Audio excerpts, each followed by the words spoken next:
अंक है 17 बोलना है संस्कृत में, तो बोला जाता है सप्तदश। सप्तदश माने 17, 7 और 10, उसकी अष्टादश, 8 और 10, अष्टादश अध्याय। अध्याय माने प्रारंभ। हम 18वां क्रम का प्रारंभ कर रहे हैं। इसमें परमात्मा को नमस्कार करते हुए, श्री परमात्मा ने नमः, परमात्मा को नमस्कार करते हुए अर्जुन का वचन है। अर्जुन बता रहा है, बोल रहा है, पूछ रहा है। क्या पूछ रहा है? अभी तक भगवान जितना बताए हैं इसके पहले, तो अर्जुन पूछ रहा है संन्यासस्य महाबाहो, यानी बड़ा बुझे वाला भगवान भी है। अगर हे महाबाहो, हे श्रेष्ठ बाहो, विशाल बाहो, तत्वम इच्छामि वेदितुम, मैं आपको संन्यास के तत्व को जानना चाहता हूँ। संन्यास के बारे में मैं जानना चाहता हूँ कि संन्यास किसे कहते हैं। क्योंकि जब सामान्यतः हम जान चुके हैं कि जो घर द्वार छोड़ के भाग जाता है वो सन्यासी बोलते हैं, इसीलिए उसके मन में शंका बना हुआ है अर्जुन के मन में कि क्या उसी सन्यासी की बात आप कर रहे हैं गीता में, कि जो घर द्वार छोड़ के भाग गया वो सन्यासी है कि कोई दूसरा है। और त्यागस्य च ऋषिकेश, और हे ऋषिकेश, त्याग के बारे में हम जानना चाहते हैं, पृथक पृथक अलग अलग करके। हे केसी निषूदन, आप त्याग के बारे में बताइए और संन्यास के बारे में बताइए कि किसे कहते हैं त्याग और किसे कहते हैं संन्यास। तो संसार में लोग भ्रांत हैं, तो घर द्वार छोड़ के भाग गया और मन में विषय वैसे ही के वैसे ही है, लोभ वैसे ही के वैसे ही है, क्रोध वैसे ही के वैसे ही है, झूठ वैसे ही के वैसे ही है, सब कुछ वैसे ही के वैसे ही है, झगड़ा झंझट वैसे ही के वैसे ही है मन में। तो उसी को सन्यासी कहते हैं कि घर द्वार छोड़ के भाग गया, गेरुआ कपड़ा पहन लिया, और किसको सन्यासी कहते हैं? ऐसा मतलब शंका पैदा हुआ है अर्जुन के मन में। इसलिए अर्जुन कृष्ण से इसका समाधान पूछता है कि त्याग के बारे में बताइए और संन्यास के बारे में बताइए। तो श्री भगवान वाच, तब भगवान कहते हैं काम्यानाम कर्मणाम न्यासम संन्यासम कवयो विदु। अभी दूसरे का मत बता रहे हैं। कवयः माने कवि लोग, विदु माने बताते हैं, जानते हैं। क्या जानते हैं? कर्मणाम न्यासम, काम्यानाम कर्मणाम न्यासम, काम्य कर्मों के न्यास को, काम्य कर्म के त्याग को संन्यास माने जो काम्य कर्म है, करने जो कामना के साथ जो कर्म किया जाता है, वैसे कर्म के त्याग को, जो काम्य कर्म कामना के साथ, मन में बहुत से कामना लेकर काम किया जाता है, वैसे कर्म के त्याग को संन्यासम कवयो संन्यास करते हैं। सर्व कर्म फल त्याग। कुछ लोग क्या कहते हैं कि काम करो, सब काम करो, क्योंकि सब काम के फल को त्याग करो। सब माने जैसे नहीं कहते कि सब कर्म करो पर लक्ष्य बनाओ एक प्रभु को पाना। हर गुरुदेव कहते सब कर्म करो पर लक्ष्य बनाओ एक प्रभु को पाना। सभी काम का एक ही लक्ष्य रहे। मतलब हम काम अपना नहीं कर रहे, संसार में अपना है क्या? हम तो जन्म लेकर यहाँ जो जन्म लिए हैं, शरीर हो अपना, योग छोड़ के चल देंगे हम, शरीर छूट जाएगा यहीं पर। घर मकान तो छूटबे करेगा, मठ मंदिर छूटबे करेगा, शरीरों गेरुआ कपड़ा कितना हम पहने हैं, शरीरों छूट जाएगा। कितना हम नाक बंद करते हैं, आँख बंद करते हैं, शरीर छूटेगा। इसलिए कहते हैं कि सब कर्म के फल के त्याग को प्राहु त्यागम विचक्षण। प्राहु माने कहते हैं विचक्षण लोग। विचक्षण माने विशेष जिसका चक्षु है, चक्षु माने आँख, विचक्षण माने ज्ञानी विज्ञानी, जो विशेष चक्षु वाले लोग हैं विचक्षण। ऐसे जो लोग हैं वह कहते हैं सर्व कर्म के फल के त्याग को संन्यास कहते हैं। और कुछ लोग कहते हैं त्याज्यम दोषवत इति एके कर्म। सभी कर्म जो है दोष युक्त है, इसीलिए त्याग कर देना चाहिए, त्यागना चाहिए। सब काम में दोष युक्त है। एके मनीषी, वो एक मनीषी बता रहा है। प्राहु एके मनीषी कर्म, प्राहु मनीषी यज्ञ दान तपह कर्म। लेकिन फिर कहते हैं यज्ञ करना चाहिए, दान करना चाहिए, तप करना चाहिए, ऐसा बढ़िया बढ़िया कर्म न त्याज्यम, ऐसा ऐसा काम का त्याग नहीं करना चाहिए। यज्ञ दान तपह कर्म न त्याज्य इति च अपरे। अपरे माने दूसरा एक ऐसा भी कहता है, दूसरे का एक ऐसा भी मत है कि सब भी त्याग नहीं करना चाहिए, क्या कि ये सब ठीक चीज़ है। जप करना चाहिए, दान करना चाहिए, तप करना चाहिए, बढ़िया बढ़िया कर्म करना चाहिए, अच्छा कर्म करना चाहिए, जिससे लोगों को फायदा मिले, जो लोगों को अच्छा लाभ मिले। अब आगे कहते हैं भगवान श्री कृष्ण चौथे श्लोक में, निश्चयम शृणु मे तत्र। अब मेरा निश्चय किया हुआ बात सुनो। निश्चयम शृणु मे तत्र, मैं माने मेरा निश्चय किया हुआ वाक्यों को सुनो लो। अभी तक भगवान दूसरे के बारे में बता रहे थे, वो ऐसा बताते हैं, वो ऐसा बताते हैं, वो ऐसे कह रहे हैं, वो कवि ऐसे कह रहे हैं, मनीषी ऐसे कह रहे हैं, विचक्षण ऐसे कह रहे हैं, विज्ञानी ऐसे कह रहे हैं, बुद्धिमान व्यक्ति ऐसा बता रहे हैं। लेकिन अब कहते हैं मेरा क्या मत है, निश्चय किया हुआ मेरा मत सुनो।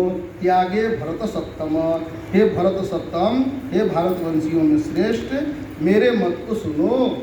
त्यागो ही पुरुष व्याघ्र त्रिविध संप्रति, 3 प्रकार से जो है पुरुष जो है त्याग को इस प्रकार जो है वर्णन किए हुए हैं, बताए हुए हैं। उनमें तो निश्चय करके मेरे मत को सुनो। तो 3 प्रकार के जो मनुष्य त्याग के विषय में बताए हैं, त्याग और संन्यास के विषय में, तो मेरे से सुनो। मैं उसको क्या बता रहा हूँ, किस तरह बता रहा हूँ। तो भगवान बता रहे हैं, यज्ञ दान तपः कर्म न त्याज्यम। अब भगवान अपना मत बता रहे हैं कि यज्ञ दान तपः कर्म न त्याज्यम। यज्ञ करना नहीं छोड़ना चाहिए, दान करना नहीं छोड़ना चाहिए, तप करना नहीं छोड़ना चाहिए। कार्यम एव तत्, वो करने योग्य है, इसीलिए करना चाहिए। काहे करना चाहिए, तो यज्ञो दानम तपः चैव। यज्ञ दान और तप जो है पावनानी मनीषी, पावनानी माने पवित्र करने वाले हैं। इसको ये मनुष्यों को भी माने बड़े बड़े जो मनीषी हैं उनको भी ये पवित्र करने वाला है। अब यज्ञ क्या है, तप क्या है, पहले भगवान बता दिए हैं। अब अर्जुन को बताने में भगवान को शंका नहीं लग रहा है ना, अर्जुन को भी सुनने में शंका नहीं लग रहा है, क्योंकि भगवान ने पहले यज्ञ के बारे में बता दिया क्या है यज्ञ, क्या है दान, क्या है तप, इसके बारे में सब पहले बता दिए। 17वां अध्याय में 3 प्रकार के यज्ञ, 3 प्रकार के दान, 3 प्रकार के तप सब बता दिए भगवान। तो इसीलिए अब आगे भगवान इसको मतलब विस्तार से विश्लेषण करेंगे कि सन्यासी कौन है। कोई सब कमोई छोड़ दिया तो सन्यासी हो गया, कोई अग्नि को त्याग दिया तो सन्यासी हो गया। कौन है सन्यासी, कौन घर द्वार छोड़ देने से सन्यासी हो गया, कैसा सन्यासी है। तो गीता का जो सन्यास है वो सर्व कर्म सन्यास, सभी कामनाओं के फल के त्याग का नाम जो है गीता का सन्यास है। गीता के अनुसार जो सन्यास को परिभाषित किया गया है वो संसार के और जो सन्यासी का रूप देखा जाता है उस रूप में परिभाषित नहीं किया गया है। क्योंकि तो गीता का सन्यासी जो है कृष्ण अर्जुन को भी कहते तो सन्यासी हो गया, तो सन्यासी हो गया। माने सन्यासी होने का तात्पर्य गीता के अनुसार मन से हुआ जाता है, शरीर से नहीं। माने यह शरीर को भगवान कहते हैं यम शरीरम, यह जो शरीर है इसको सन्यासी नहीं बनाया जाएगा, शरीर को सन्यासी नहीं बनाया जाता है। भगवान के अनुसार मन को सन्यासी बनाया जाता है। तो मन को सन्यासी बनाने का तात्पर्य है यज्ञ दान तप आदि करते रहना है, कोई भी कर्म छोड़ना नहीं है। खेती गृहस्थी सब करते हुए, फसल उपजाते हुए, सबको सींचते हुए, सबकी सेवा करते हुए। इसीलिए प्रारंभ में होड़ लगा होता है सन्यासी बनने का, सन्यासी बनने का। लेकिन सन्यासी बनकर के शुरू में जो भाग जाता है, बाद में फिर समाज में उतर करके तो सन्यास की दीक्षा दी जाती है। गंगा किनारे सबसे सन्यास की कुंभ लगता है हरिद्वार वगैरह में, तो गंगा किनारे सन्यास की दीक्षा दी जाती है। 200 300 लोग सन्यासी बनने के लिए नंगे बैठे रहते हैं। एक दिन पिंड दान करते हैं, दूसरे दिन सब अपने क्रियाकर्म, जो शरीर का क्रियाकर्म है, माता पिता इतना दुनिया देखा जितना संसार का क्रियाकर्म है सब पिंड दान वगैरह करके तब नंगे करके बैठाया जाता है। पूरा लंगोटी दिया जाता है, कोकने कमर में बांध के खोस लिया है, तो बैठ करके मंत्र बोला जाता है उस समय। और तब कहते जा सन्यासी हो गया हिमालय में, तो हिमालय में चल देता फिर बुलाया जाता है, आगच्छा संसार में काम करना है, आओ, फिर बुला दिया जाता है। मैंने ऐसे सन्यास की परंपरा है कि आओ, मैंने भजन में पारंगत हो गया, सन्यास हो गया, तुम्हारा मन सन्यास हो गया तो क्या करो, तो जगत के कल्याण के लिए सन्यासी का तात्पर्य है कि जिसके मन में जो है अपने प्रति जो वृत्ति बन रही है, हमारे मन में अपने प्रति वृत्ति बन रही है, हम अच्छे बने, हम अच्छे बने, और सन्यासी के मन में खुद अच्छा तो बन करके और दूसरे के प्रति वृत्ति रखता है, सब निरोग रहे, सब सुखी रहे, सब स्वस्थ रहे। सन्यास की भावना के लिए हम लोगों को क्या करना है, सुबह उठ के हम सब भगवान से विनती करना चाहिए, हे भगवान हम भले बीमार हो जाए लेकिन अड़ोस पड़ोस अगल बगल में कोई बीमार मत रहे। सुबह उठ के यही भगवान से विनती करना चाहिए कि सबका बीमारी हमको भले दे दीजिए, लेकिन हमारा जो रोग दुख नहीं है, हम स्वस्थ हैं, हम बढ़िया हैं, सबको भेज दीजिए, सबको सुखी बना दीजिए, सबको अच्छा बनाइए, सबको बढ़िया बनाइए, हमको बीमार भले बना दीजिए, हम झेल लेंगे, व्यायाम करके योगा करके झेलेंगे, उसको कष्ट को झेलेंगे आराम से, हमें सामर्थ्य है। लेकिन दूसरा कोई नहीं झेल रहा, बच्चा रो रहा है, दर्द के मारे करा रहा है, दर्द के मारे चिल्ला रहा है, हे भगवान उसके दर्द को ठीक कर दीजिए। सुबह उठ के रोज सोचना चाहिए। ऐसे सोचने से क्या होता है, मन पवित्र होता है, दूसरे से कलह मिटता है, दूसरे से द्वेष मिटता है, दूसरे के प्रति झगड़ा मिटता है, अपने मन से विकार मिटता है। दूसरे से हम कलह नहीं करेंगे, दूसरे से हम बैर नहीं करेंगे, दूसरे से झगड़ा नहीं करेंगे, धीरे धीरे हम शुद्ध बन जाएंगे, हम सन्यासी बन जाते हैं। तो भगवान जो सन्यास सिद्ध कर रहे हैं, किसी को सन्यास सिद्ध कर रहे हैं। सुबह उठ करके ऐसे भी गुरुदेव हमारा प्रवचन करते थे तो कहते थे, रोज कहता है कि सब सुखी हो, सब सुखी हो, सब सुखी हो कहने से भले सब सुखी नहीं हो गया, लेकिन जो व्यक्ति कह रहा है कि सब सुखी हो, उसके दिमाग में, उसके मन में संस्कार भरेगा सुखी होने का, तो सुखी बनेगा, तो खुद सुखी बन जाएगा, और सबके प्रति प्रेम का भावना जाएगा ना, तो उसका दुश्मनी किसी से नहीं रहेगा।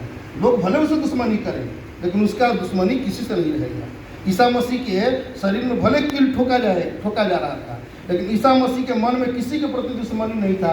इसीलिए वो कहते थे कि सबको भगवान जो है सुखी रखे, दोष मेरे में होगा इसीलिए मेरे को कील ठोका जा रहा है, दूसरे को दोष नहीं ठहरा रहे थे, उसको झेल रहे थे आराम से, सुखपूर्वक आनंद पूर्वक। बुद्ध के ऊपर पत्थर फेंका जा रहा था, अंगुलीमाल के ऊपर पत्थर फेंका जा रहा था, वो खून से लुलुहान हो रहा था, शरीर से इतना पत्थर लोग फेंक रहे थे, लेकिन फिर भी वो मुस्कुरा रहा था, सोच रहा था कि मेरे भीतर कोई दोष है, मेरे भीतर दुर्गुण है, तब लोग मुझे पत्थर मार रहे हैं।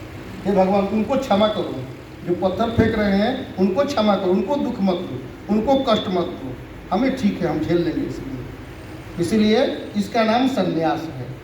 ऐसा हम करेंगे तो हमारा मन पवित्र होगा। तो सोचने का विषय और मन का विषय, मन से ही संन्यास होता है और मन से ही चिंतन मनन किया जाता है। इसीलिए आइए इसी के साथ हम सब ध्यान करेंगे प्रत्येक रविवार को, जैसे हम लोग करते हैं। ध्यान से भी यही मिलता है, ध्यान में स्वयं के साथ स्वयं को पकड़ा जाता है, ध्यान में दूसरे को नहीं पकड़ा जाता है। ध्यान क्या है, स्वयं से मिलने की कला है।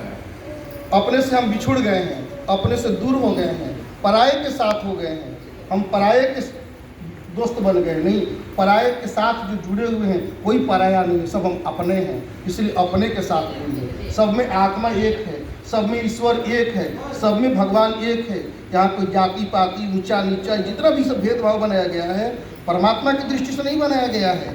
यहाँ संसार के स्वार्थ को सिद्ध करने के लिए संसारी लोग बनाए हुए हैं, भगवान ने नहीं बनाया। भगवान ने न कोई जाति बनाया, न कोई पाति बनाया, न कोई भेद बनाया, न कोई वर्ण व्यवस्था बनाया, कुछ भी नहीं बनाया भगवान ने। भगवान तो ग्रंथों में उनकी कथा है, वो तो कोल भी लो, अभी लो, ग्वालो के मुंह में से कवर निकाल के अपने मुंह में खा लेते। तो झूठ कुछ नहीं होता है, सिद्ध किया उसमें भी हम भगवान झूठ नहीं हुआ है। अब जो उसको झूठ समझ गया, उसकी बुद्धि चकरा गया, तो उसके मुंह में से झूठ निकाल के खा रहे हैं। भगवान को लग रहा है उसमें भी तो हम ही हैं, झूठा क्या है, कुछ सब शुद्ध है यहाँ संसार। मन के भावना को कौन शुद्ध करना है, जिसके मन के भावना शुद्ध हो जाएगा, मन की वृत्ति शुद्ध हो जाएगा, वो सब में सर्वत्र ईश्वर का दर्शन करने लगेगा। तो इसलिए आज गीता जी के अनुसार मनुष्यों के मन को पवित्र करता है जग दान तप, यानी भावना हमारी शुद्ध हो जाएगी तो ध्यान सफल हो जाएगा, ज्ञान सिद्ध हो जाएगा। सभी भूमि में, चित्त के सभी भूमि में रहने वाला एक वृत्ति का नाम है ध्यान। चित्त के सब अवस्था में ही रहता है ध्यान, जैसे क्षिप्तावस्था में भी, मूढ़ावस्था में भी, एकाग्रावस्था में भी, और विक्षिप्तावस्था में भी, और निरुद्धावस्था में भी। चित्त की जो 5 अवस्था है, क्षिप्त, विक्षिप्त, मूढ़, एकाग्र और निरुद्ध। तो निरुद्ध अवस्था में 5 अवस्था जो है, और पांचवा अवस्था जो समाधि सिद्ध होती है, ध्यान सिद्ध होता है, यानी मन बिना विषय के हो जाता है। मनते सकल वासना भागी और केवल राम चरण लय लागी। ऐसा होने से ही गिनती जो है लगती है। प्रेम से बोलिए भक्त वत्सल भगवान की।